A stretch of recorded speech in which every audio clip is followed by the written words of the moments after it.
धन्यवाद करते हैं, आज के वचन के लिए धन्यवाद करते हैं पिता। ये वचन हम सबके जीवन के लिए है, आपका धन्यवाद करते हैं। इस समय हम प्रार्थना करते हैं पिता कि आपकी उपस्थिति से ये भवन भर जाए खुदा। वो महान परमेश्वर पिता, हर एक के हृदय को खोलिए कि आपके वचन का बीज उनके हृदय में बोया जा सके। इस समय मैं अपने आप को शून्य करती हूँ, पवित्र आत्मा की सामर्थ्य से भरकर मेरा उपयोग कीजिए। एक एक शब्द आपकी ओर से हो, एक भी शब्द मेरी ओर से ना हो। धन्यवाद धन्यवाद धन्यवाद धन्यवाद के साथ ये प्रार्थना यीशु मसीह के नाम में होकर मांगते, सुनिए और ग्रहण कीजिए। आमीन आमीन। जैसा अभी हमने वचन में पढ़ा, हन्ना कह रही है, नहीं है मेरे प्रभु, मैं तो दुखिया हूँ, मैंने ना तो दाख को तो पिया न मदिरा, मैंने अपने मन की बात खोलकर यहोवा से कही है। अपने मन की बात खोलकर उसने परमेश्वर से बातचीत की। जब हम प्रार्थना करते हैं, हम परमेश्वर से बातचीत करते हैं। जब हम प्रार्थना करते हैं, परमेश्वर चाहता है कि हम अपने मन की बात को खोलकर उससे बात करें, एक पिता की तरह। जैसे हमारे पिता से हम बातचीत करते हैं, दिल खोलकर बात करते हैं अपने पिता से। आज सारी दुनिया फादर्स डे मना रही है, हम अपने पिता के साथ बातों को शेयर करते हैं। अपने पिता के साथ कोई चीज़ की डिमांड है तो उसको रखते हैं कि पापा हमें ये चाहिए। हमसे कोई गलती होती है तो उसके लिए भी हम पिता को बताते हैं, पापा हमसे गलती हो गई, सॉरी करते हैं और क्षमा भी मांगते हैं। हमारा परमेश्वर हमारा स्वर्गीय पिता है, उसने हमें अपने स्वरूप में रचा है, उसने अपनी आत्मा से हमें भरा है। और जब हम पाप में गिर गए, हमारे लिए उसने अपने लौता पुत्र दिया है। ऐसा महान परमेश्वर है, वो हमारा पिता है, वो हमारा रब्बुनी है, वो हमारा स्वामी, वो हमारा सब कुछ है। हमें उसके साथ दिल खोलकर बात करनी है, हमें उससे बातें करनी, उससे कहना है, प्रभु तू मेरा पिता है, मैं तेरी संतान हूँ प्रभु। आज दिल खोलकर हन्ना प्रार्थना कर रही है परमेश्वर से। उसने अपना मन खोल कर रख दिया। वो बहुत दुखी है। जब हम इसको पढ़ते हैं, पहले वचन से जब आप पढ़ते हैं, पहला शामिल पहला अध्याय पहले वचन से पढ़ते हैं, तो हम पाते हैं एल्काना के पास दो पत्नियां थी, एक पनिन्ना एक हन्ना। पनिन्ना की संतान थी, हन्ना की कोई संतान नहीं थी, वो निसंतान थी और पनिन्ना उसकी हंसी उड़ाती थी। हमारी जिंदगी में ऐसे बहुत से लोग हैं जो छोटी छोटी बातों में हमारी हंसी उड़ाते हैं। हमें उससे फर्क नहीं पड़ना चाहिए, क्योंकि हमारे पास हमारा उद्धारकर्ता प्रभु यीशु मसीह है। लोग हमें नीचे गिराने की कोशिश करते हैं, लोग चाहते हैं हम नीचे गिर जाएं, लेकिन उससे भी हमें फर्क नहीं कर पड़ता है, क्योंकि हमारा परमेश्वर यहोवा कहता है, मैंने तुम्हें सिर बनाया, पूंछ नहीं। वो हमें ऊंचे में रखने वाला परमेश्वर है, वो इतना महान परमेश्वर है और हम उसकी संतान है। आज हन्ना यहाँ पर प्रार्थना करिए। हन्ना की प्रार्थना ने पूरे राष्ट्र को बदल दिया, पूरे राष्ट्र के इतिहास को बदलने वाली प्रार्थना कर रही है। आज एक महान नबी का जन्म होने वाला है, एक महान नबी, सोचिए, जिसका जन्म होने वाला है उसकी प्रार्थना के कारण। और उसने जब प्रार्थना की, हम इसमें कुछ बातों को देखेंगे। पहली चीज हम इसमें देखते हैं, जब आप इसके 9 और 10 वचन को पढ़ते हैं तो आप उसमें पाते हैं, वो कहती है, वह मन में व्याकुल होकर यहोवा से प्रार्थना करने और बिलख बिलख कर रोने लगी। तो हम पहली चीज इसमें देखते हैं, टूटे हुए हृदय की प्रार्थना। इसमें हम हन्ना की प्रार्थना में पाते हैं टूटे हुए हृदय की प्रार्थना। हन्ना का मतलब होता है अनुग्रह की महिला, अनुग्रह की महिला। हन्ना का मतलब हिंदी में होता है अनुग्रह की महिला। तो यहाँ पर इस अनुग्रह की महिला हन्ना ने टूटे हृदय के साथ प्रार्थना की। हम पहली चीज को देखते हैं और वचन आपसे कहता है, परमेश्वर टूटे और पिसे हृदय को तुच्छ नहीं जानता है। और जब हम टूटे हृदय से प्रार्थना करते हैं, परमेश्वर हमारी प्रार्थना सुन लेता है, परमेश्वर हमारी प्रार्थना सुन लेता है। जब भजन संहिता 51 और उसके 17 वर्ष को आप देखेंगे तो आप उसमें पाएंगे, भजन संहिता 51 और उसके 17 वर्ष मैं आपके लिए पढ़ देती हूँ। यहाँ इस प्रकार लिखा हुआ है 51 के 71 में। कितनी खूबसूरत बात भजन का लिखने वाला यहाँ पर कहता है कि उसने अपने जिंदगी में महसूस की, इसलिए वो कहता है टूटा मन परमेश्वर के योग्य बलिदान है। हे परमेश्वर, टूटे और पिसे मन को तुझ नहीं जानता। जब हम टूटे मन के साथ परमेश्वर के पास जाते हैं, वो हमें अपनी गोद में उठाता है और हमें सांत्वना देता है, हमें शांति देता है। यहाँ पर टूटे हुए हृदय के साथ गई क्योंकि उसका मन टूट गया था। इतना ज्यादा उसकी पनिन्ना इतना ज्यादा उसके लिए बोलती थी, वो निसंतान थी, उसकी इतनी ज्यादा हंसी उड़ाती थी, उसके ऊपर कटाक्ष करती थी, इसलिए वो इतनी दुखी थी, वो इतनी परेशान थी, उसका हृदय टूट गया था और उसने उसी टूटे हृदय के साथ में वो परमेश्वर के पास गई और अपनी बातों को वहां पर उसने रखा। तो पहली चीज हम इसमें देखते हैं कि परमेश्वर टूटे हुए हृदय की प्रार्थना सुनता है। परमेश्वर टूटे हुए हृदय की प्रार्थना को सुनता है। वो हर समय हमारे पास रहता है, वो हर समय हमारी सहायता करने के लिए, वो हमेशा हमें संभालता है। और जब हम टूटे हृदय के साथ जाते हैं, वो हमें समेट लेता है, अपनी गोद में उठा लेता है और बोलता है, हाँ मेरी बेटी, हाँ मेरे बेटे, मैं तेरी प्रार्थना सुन रहा हूँ। क्यों तू दुखी हो रही है, क्यों तू दुखी हो रहा है, क्यों तेरा हृदय टूट रहा है, मैं तेरे साथ हूँ। ये कह के साथ बना देता है। हम यहाँ दूसरी चीज देखते हैं। दूसरी चीज है जो पाई जाती है इसी के 11 वचन में। यहाँ पर इस तरह से लिखा है 11 वचन में, और उसने यहाँ मन्नत मानी, हे सेनाओं के यहोवा, यदि तू अपनी दासी के दुख पर सचमुच दृष्टि करे और मेरी सुधि ले, अपनी दासी को भूल न जाए, अपनी दासी के को पुत्र दे, तो मैं उसे जीवन भर के लिए यहोवा को अर्पण करूंगी। ये उसका समर्पण था। पहला हमने देखा टूटे हृदय की प्रार्थना, दूसरा हम देख रहे हैं समर्पण की प्रार्थना। वो समर्पण के साथ प्रार्थना कर रही है, यदि तू मुझे पुत्र दे, मैं उसे तेरे भवन में अर्पण कर दूंगी, हमेशा हमेशा के लिए वो तेरा कहलाएगा। ये उसका समर्पण है। वहां पे उसने बहुत समर्पित होकर इस प्रार्थना को किया, उसने टूटे हृदय के साथ प्रार्थना को किया, उसने समर्पित होके अपने जीवन के समर्पण के द्वारा प्रार्थना की और ये प्रार्थना परमेश्वर ने सुनी। हम आगे देखेंगे परमेश्वर ने उसके समर्पण की प्रार्थना को सुना।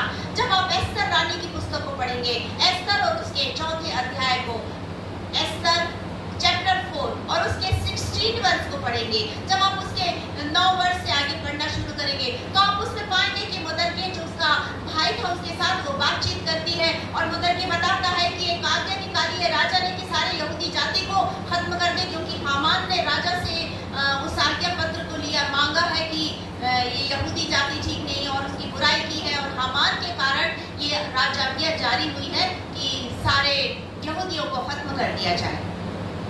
और जब ये बात एस्तर को मालूम चल रही है और वो मुदरके कह रहा है, क्या जाने तुझे इसी समय के लिए राजपद मिला है, क्या जाने आपको और मुझे इसी समय के लिए राजपद मिला है कि मैं और आप मिलकर के अपने देश को बचाने की प्रार्थना करें समर्पण के साथ।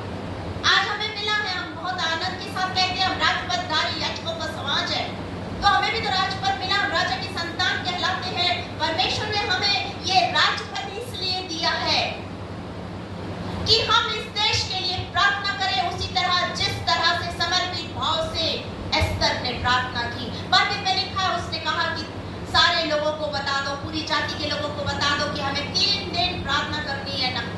और वो 3 दिन ना वो उसने कुछ खाया ना पिया, वो सिर्फ परमेश्वर से प्रार्थना करती रही। और तब उसने अपना समर्पण ये शब्द कहते हुए कहा कि अभी तक तो राजा के पास मैं बुलाई गई नहीं हूँ, लेकिन यदि मैं राजा के पास बिना बुलाए जाती हूँ और मैं नाश हो गई तो हो गई।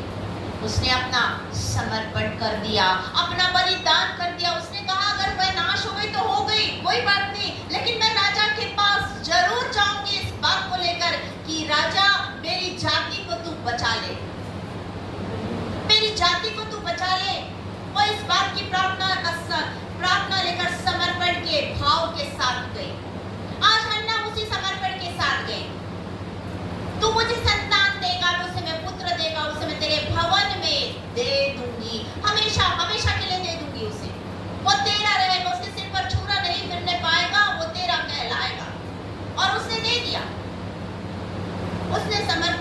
दे दिया। ऐसा महान परमेश्वर है जो प्रार्थना को सुनता है। उसने उसे ग्रहण किया।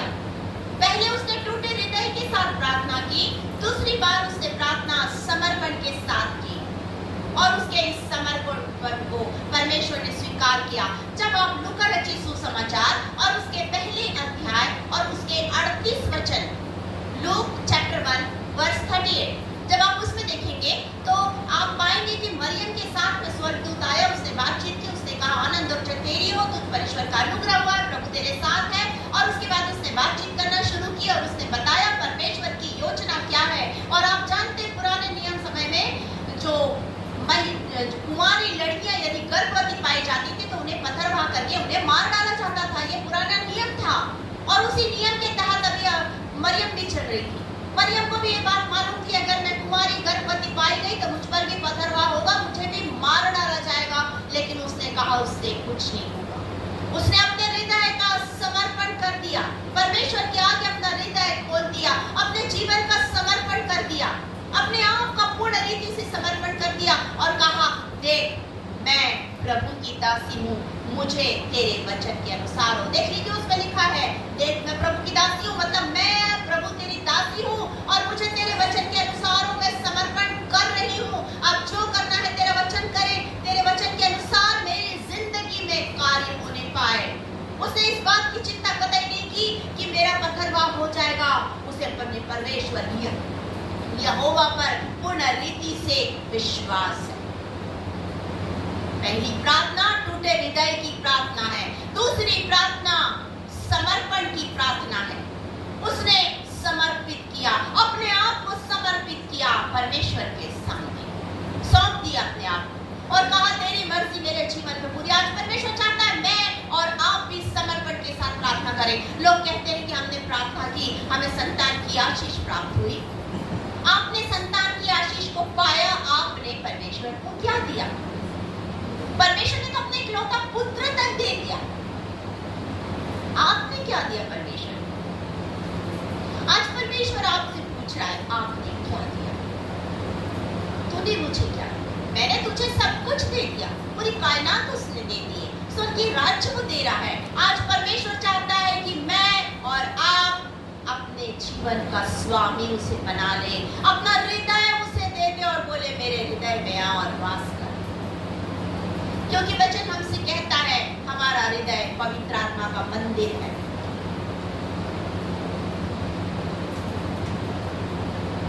पहला कुरिन्थियों उसके 3 अध्याय 16 वचन में लिखा हमारा हृदय पवित्र आत्मा का मंदिर है। तो हमारे हृदय को परमेश्वर को दे दो और बोलो परमेश्वर ये हृदय पवित्र आत्मा का मंदिर है, तू इसमें आ और वास कर। समर्पण कीजिए अपने जीवन का, बोलो प्रभु ये जीवन तेरा है। अपनी देह का समर्पण कीजिए क्योंकि बाइबल हमसे कहती है पहला कुरिन्थियों 6 अध्याय 19 वचन में कि हमारी देह पवित्र आत्मा का मंदिर है। तो इसका समर्पण करना है, इसके लिए हमें नहीं उसे सोचना है। लेकिन हम अपने शरीर की, अपने जीवन की दिन भर चिंता करते हैं। बाइबल हमसे कहती है शरीर पर मन लगाना क्या है? हाँ, शरीर पर मन नहीं लगाना है, पर मन किस पर लगाना है? अपनी आत्मा पर, अपने हृदय पर, अपनी आत्मा पर मन लगाना है। अरे मेरी आत्मा सुंदर होनी चाहिए, शरीर को सुंदर करके क्या करना? आत्मा को सुंदर करना है। आत्मा परमेश्वर के पास जाने वाली है, शरीर तो मिट्टी है जो यही छूट जाएगा, यही छूट जाएगा। जब हम जिंदा रहते हैं तो हम नाम से पुकारे जाते हैं, फला फला नाम बोला जाता है। लेकिन जब मर जाते हैं तो नाम नहीं बोला जाता है। ये नहीं कहा जाता है यदि मैं मर जाऊंगी तो ये नहीं कहा जाएगा कि मंजूषा को इधर उठा के लाओ, मंजूषा को कफन में लपेटो। ये कहा जाएगा बॉडी को इधर लाओ, बॉडी को कफन में लपेटो। नाम भी हमारा नहीं होता है उस वक्त। तो क्यों अपने शरीर पर मन लगाना? मन अपनी आत्मा पर लगाइए, उसे सुंदर बनाइए। वो परमेश्वर का है, वो परमेश्वर का है। तो हमें समर्पण करना है। पहली चीज हमें टूटे हृदय के साथ परमेश्वर के पास जाना है। अपने देश के लिए जब हम टूटे हुए मन से प्रार्थना करेंगे, प्रभु ये देश तूने मुझे दिया, इसे तू बचा ले। अपने टूटे मन से जब प्रार्थना करेंगे, परमेश्वर परमेश्वर मेरे देश को बचाने के लिए उतर आएगा। जब मैं समर्पण के साथ प्रार्थना करूंगी, परमेश्वर मेरे और आपके समर्पित जीवन को लेगा जब आप समर्पण के साथ उसके पास जाएंगे। तीसरी चीज हम यहाँ पर देखते हैं, तीसरी चीज है 12 से लेकर 15 तक, 15 फर्स्ट शैमुएल चैप्टर 1 12 से लेकर 15 तक जब आप पढ़ेंगे तो आप पाएंगे विश्वास की प्रार्थना। इसने कहा 15 वर्ष में, नहीं है मेरे प्रभु, मैं तो दुखिया हूँ, मैंने ना दाख मधु पिया ना मदिरा, मैं अपने मन की बात खोलकर परमेश्वर से कही है। और आगे उसने अपने सारे शोक को बताया। तब 18 वचन में लिखा, उसने कहा तेरी दासी तेरी दृष्टि में अनुग्रह पाए। तब वह स्त्री चली गई और खाना खाया, उसका मुंह उदास न हुआ। उदास नहीं हुआ उसका मुंह, क्यों? क्योंकि उसने विश्वास कर लिया कि मैंने परमेश्वर से प्रार्थना की और परमेश्वर ने मेरी प्रार्थना को सुन लिया। हमेशा उसने विश्वास किया इस बात को लेकर। आज परमेश्वर चाहता है मैं और आप विश्वास करें, विश्वास के साथ प्रार्थना करें। वो हमारी चिंता करता है, वो हमारी फिक्र करता है। जब आप पहला पत्रस उसके 5वें अध्याय और 7 वचन को पढ़ेंगे तो आप उसमें पाएंगे, आप उसमें देखिए, अपनी सारी चिंता उसी पर डाल दो क्योंकि उसको तुम्हारा ध्यान है। तो जब हम प्रार्थना करते हैं उसका ध्यान हमारी ओर लगा रहता है। अपनी चिंता जब हम उसके ऊपर डाल देते हैं तो वो हमारी चिंता फिक्र करने वाला परमेश्वर है। हमें किसी चीज की चिंता नहीं करनी है। यदि हम चिंता भी करेंगे तो हम कुछ नहीं पाएंगे, लेकिन यदि हम परमेश्वर के हाथ में सौंप देंगे तो हम सब कुछ पा लेंगे, हम सब कुछ पा लेंगे।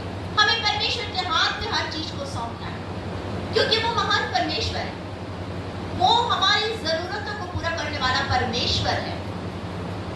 जब वो 5 रोटी और 2 मछली से 5000 से ज्यादा लोगों को खाना खिला सकता है तो वो क्या नहीं कर सकता है? वो हमारी जरूरतों को पूरा करता है। एक बार विश्वास करके तो देखो। बाइबल हमसे कहती परख कर देखो यहोवा कैसा भला है, परख कर देखो। मैं अपनी जिंदगी में मैंने बहुत सारी चीजों में हमने पाया है, बहुत सारी चीजों में हम परमेश्वर पर विश्वास रखते हैं। हम मीटिंग्स कराते थे पहले तो हमारे पास ऐसा कोई फंड नहीं होता था कि हम मीटिंग्स कराएं, लेकिन हमारे पास परमेश्वर यहोवा रहता और हम हमेशा एक ही बात कहते हैं, God is good all the time, क्योंकि वो हमेशा हमारे लिए भला है। जब भी हम कोई बात रखते हैं हमारी बात पूरी हो जाती है क्योंकि हम उस पर विश्वास रखते हैं। आप विश्वास रखिए, विश्वास के साथ आप प्रार्थना कीजिए। बीते दिनों में मुझे याद है हम एक मीटिंग करने वाले थे, एक प्रोग्राम होने वाला था हमारे यहाँ और उस प्रोग्राम के लिए हमारे पास उस वक्त भी फंड नहीं था और हम सोच रहे थे कैसे होगा ये प्रोग्राम। और अचानक बच्चे, संडे स्कूल के बच्चों का प्रोग्राम था और बच्चे आगे आए और उन्होंने कहा कि हम सब मिलकर इस काम को करेंगे और वो काम पूरा हुआ। कहीं कोई कमी घटी हुई ही नहीं क्योंकि परमेश्वर ने हमारी प्रार्थना को हमेशा सुना है। आज भी परमेश्वर आपकी और मेरी प्रार्थना सुन रहा है, मगर वो चाहता है कि मैं और आप उसी विश्वास के साथ जाएं। उसी विश्वास के साथ मरियम ने कहा, देख प्रभु की दासी हूँ, मुझे तेरे वचन के अनुसार, उसका विश्वास, उसका समर्पण। आज परमेश्वर चाहता है मेरा विश्वास कैसे हो। बाइबल हमसे कहती है फिलिपियंस के 4थे अध्याय, फिलिपियंस चैप्टर 4 और उसके 6 वर्ष को देखिए क्या लिखा है। 4थे अध्याय और 6वें वचन को देखिए, कितना क्लियर उसमें लिखा है।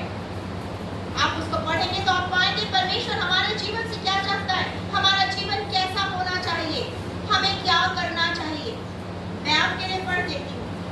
किसी भी बात की चिंता मत करो, परंतु हर एक बात में तुम्हारे निवेदन, प्रार्थना और विनती के द्वारा धन्यवाद के साथ परमेश्वर के सम्मुख उपस्थित किए जाए। किसी बात की चिंता मत करो, परंतु क्या करना है, परमेश्वर पर पूरे मन से विश्वास रखो क्योंकि वो विश्वास योग्य परमेश्वर है। उसके पास पूर्ण विश्वास के साथ जाओ। परमेश्वर प्रार्थनाओं को सुनने वाला परमेश्वर है। और यहाँ पर हमने इन 3 बातों को देखा। पहली चीज टूटे हृदय की प्रार्थना, दूसरा हमने देखा समर्पण की प्रार्थना, तीसरा हमने देखा विश्वास की प्रार्थना। जब हम ये 3 प्रार्थनाओं के साथ परमेश्वर के पास जाएंगे, परमेश्वर उसी तरह हमारी प्रार्थना सुनेगा जैसे उसने हन्ना की प्रार्थना सुनी।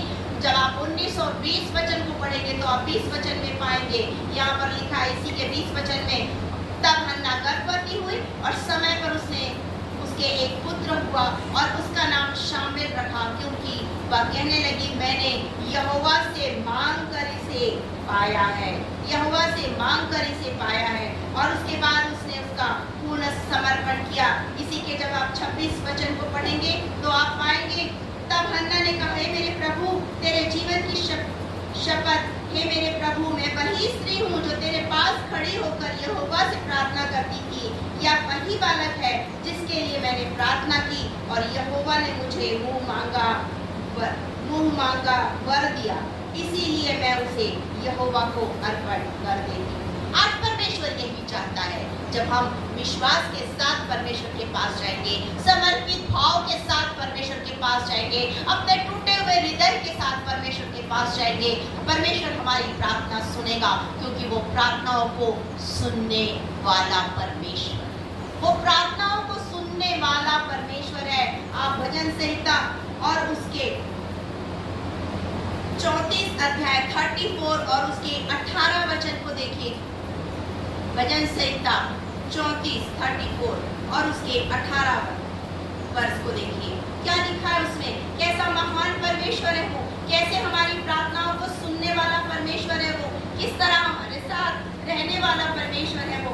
मैं आपके लिए पढ़ देती हूँ। यहोवा टूटे मन वालों के समीप रहता है और पिसे हुओं का उद्धार करता है। वो टूटे मन वालों के समीप रहता है। जब आप उसके पास अपने टूटे हृदय के साथ जाएंगे, वो आपके समीप आएगा, आपकी प्रार्थना को बहुत नजदीक आकर सुनेगा। वचन हमसे कहता है, वो स्वर्ग को झुकाकर आता है, तो आपकी प्रार्थना सुनने के लिए वो स्वर्ग को झुकाकर आएगा और ध्यान से आपकी बातों को सुनेगा। आपके पास बैठकर बहुत ध्यान से आपकी बातों को सुनेगा और उसको पूरा भी करेगा, क्योंकि वो पिसे हुए हृदय को तुच्छ नहीं जानता है, परंतु उसको समेटता है। और वचन हमसे कहता है, भजन संहिता उसके 147, भजन संहिता और उसके 147 147 और उसके 3 वचन में लिखा है, वो खेदित मन वालों को चंगा करता है। जब आप खेदित मन के साथ जाएंगे, आपको चंगाई देगा और उनके शोक पर मरहम पट्टी रखता है। वो मरहम पट्टी करता है। यदि हमारे शोक बहुत ज्यादा है, दुख बहुत ज्यादा है, वो उसमें प्रेम का मरहम लगाता है, क्योंकि वो हमसे बहुत प्रेम करता है। इतना प्रेम करता है कि उसकी कोई सीमा नहीं है।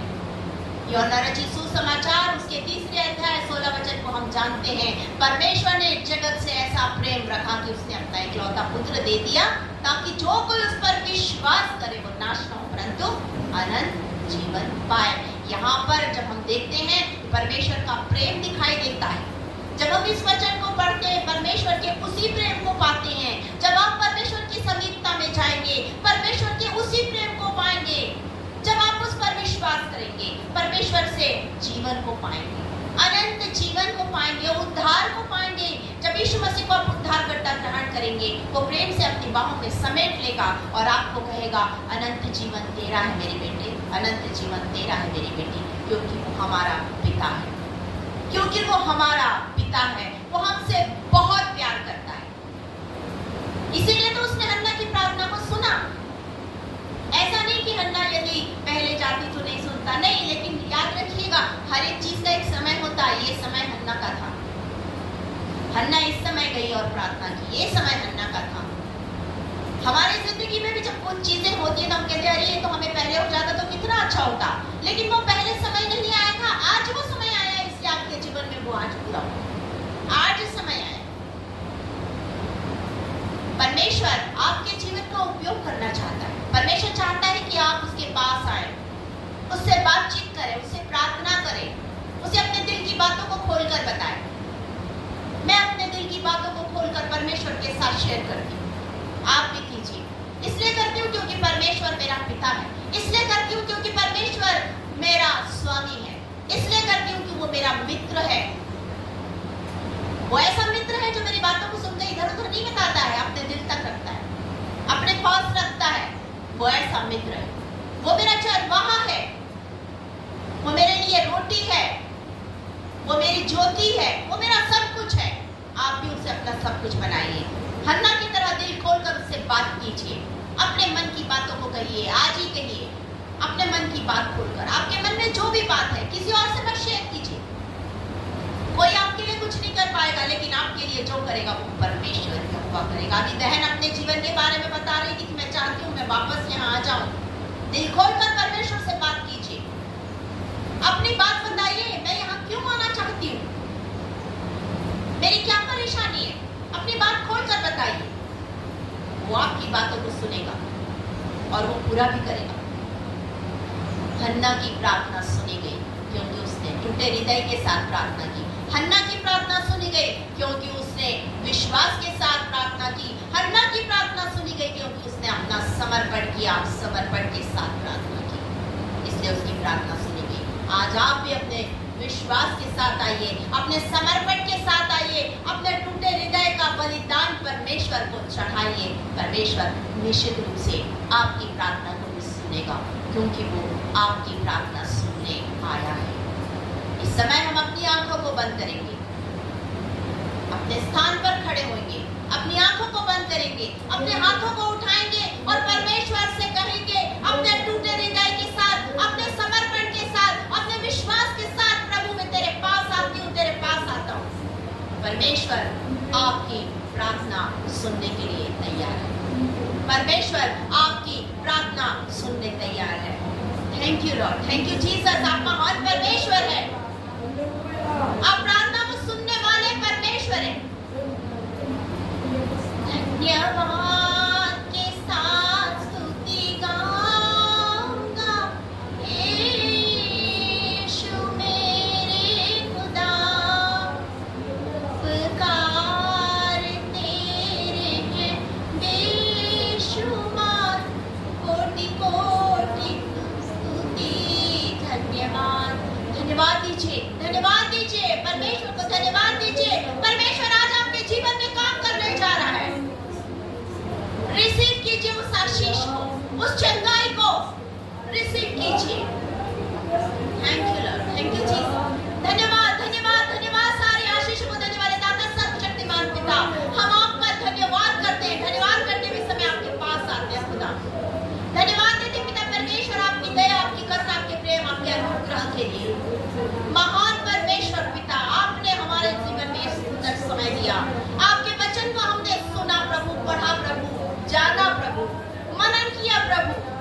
आपने अपना ज्ञान बुद्धि दिया। आपने कहा कि हमें टूटे हृदय के साथ हन्ना के समान आपके पास आना है। हम सब इस समय आपके पास आते हैं, अपने दिल को खोलकर आपसे प्रार्थना करते हैं, अपना समर्पण करते हैं। सारे लोग जो खड़े हैं अपना समर्पण करते हैं खुदा, इनके विश्वास के अनुसार आप इन्हें आशीषों से भर दीजिए। हम आपका धन्यवाद, धन्यवाद, धन्यवाद देते हैं पिता। जब मैंने अपने आप को सुनने के आपने आत्मा की सामर्थ्य से भरकर मेरा उपयोग किया, एक शब्द आपकी ओर से रहा। आपका धन्यवाद करती हूँ। या उपस्थित एक जन के लिए आशीष मांगती हूँ, पास्टर साहब के लिए, उनकी वाइफ के लिए, उनके पूरी कलीसिया के लिए आशीष मांगती हूँ प्रभु जी। आपकी दासी होने के नाम से एक एक जन के लिए आशीष और कल्याण की घोषणा करती हूँ। आपका धन्यवाद देती हूँ पिता। जो बीमार है इसी समय यीशु नासरी के नाम से चंगाई को पाले, जो परेशान है, दुखी है, उनके दुख परेशानी को दूर कीजिए। जो जरूरतमंद है उनकी जरूरतों को आप पूरा कीजिए। आपका धन्यवाद करते हैं, आपने हमारी प्रार्थना सुनी। इस प्रार्थना को यीशु मसीह के नाम में होकर मांगते सुनिए, ग्रहण कीजिए। आमीन, आमीन। आप सबको एक बार फिर से जय मसीह, अपना स्थान ग्रहण कर सकते।